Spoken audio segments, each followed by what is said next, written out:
রাজধানীর উত্তরায় milestone school and কলেজের একটি ভবনে বিধ্বস্ত হয় বাংলাদেশ বিমান বাহিনীর একটি প্রশিক্ষণ বিমান।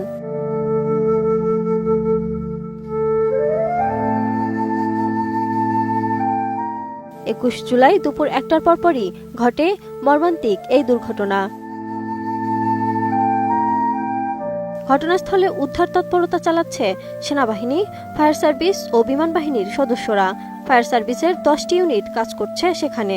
স্কুলের আশেপাশে সন্তানদের খোঁজে ভিড় করছেন স্কুল পড়ুয়া শিশুদের অভিভাবক, স্বজন ও উৎসুক জনতা। সবার চোখে মুখেই ভয়াবহ উদ্বেগ ও উৎকণ্ঠা। জানা গেছে, ঘটনার সময় মাইলস্টোন স্কুল ও কলেজে শ্রেণী কার্যক্রম ছিল শেষ পর্যায়ে। হঠাৎ বিকট শব্দে বিমানটি ভেঙে পড়লে শিক্ষার্থী ও স্থানীয়দের মধ্যে আতঙ্ক দেখা দেয়। অভিভাবকরা খবর পেয়ে ছুটে আসেন স্কুলে, অসহায় দৃষ্টিতে খুঁজতে থাকেন প্রিয় সন্তানদের। বিমানে আগুন লাগার বিষয়ে মাইলস্টোন কলেজে প্রত্যক্ষদর্শীরা বলছেন, স্কুলের দোতলা ভবনের প্রবেশ মুখে বিমানটি বিধ্বস্ত হয়। তখন স্কুল ছুটি হয়ে গেছে, কিছু শিক্ষার্থী বের হয়ে গেছে, তারপরেও অনেকেই ভেতরে ছিল। বিমানটি বিধ্বস্ত হওয়ার পরপরই আগুন ধরে যায়। মুহূর্তেই ধোঁয়ার কুণ্ডলী বের হতে থাকে। অন্ধকার হয়ে ওঠে চারপাশের এলাকা।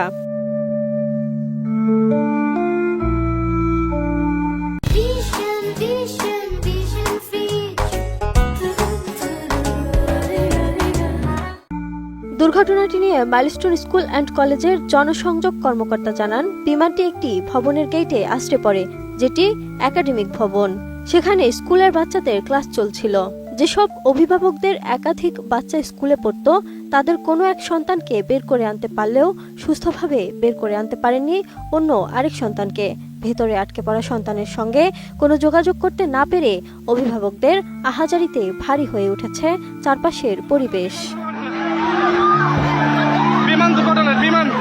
ঘটনাস্থল থেকে ফেসবুকে প্রত্যক্ষদর্শীদের পোস্ট করা ভিডিওতে দেখা যায়, ভবন থেকে পোড়া শরীর নিয়ে দৌড়ে বের হচ্ছেন একের পর এক দগ্ধ শিক্ষার্থী ও অনেকেই। সেনাবাহিনীর গাড়িতে করে অনেককে উদ্ধার করে নিয়ে যেতেও দেখা গেছে। এদিকে জাতীয় বার্ন ও প্লাস্টিক সার্জারি ইনস্টিটিউটের আবাসিক সার্জন জানান, বিমান বিধ্বস্তের ঘটনায় নারী ও শিশুসহ অন্তত 27 জন দগ্ধ অবস্থায় তাদের কাছে চিকিৎসাধীন রয়েছে। তাদের মধ্যে বেশিরভাগই শিক্ষার্থী। সেখানে সবার অবস্থাই আশঙ্কাজনক বলেও জানান তিনি। চিকিৎসক আরও বলেন, এখনও দগ্ধ আহতদের হাসপাতালে আনা হচ্ছে। জরুরি বিভাগে চিকিৎসকদের একটি বিশেষ দল আহতদের চিকিৎসা দিচ্ছেন বলেও জানান তিনি। বার্ন ইউনিট থেকে আহতদের জন্য রক্ত প্রস্তুত রাখতেও জনগণের প্রতি অনুরোধ করা হয়েছে।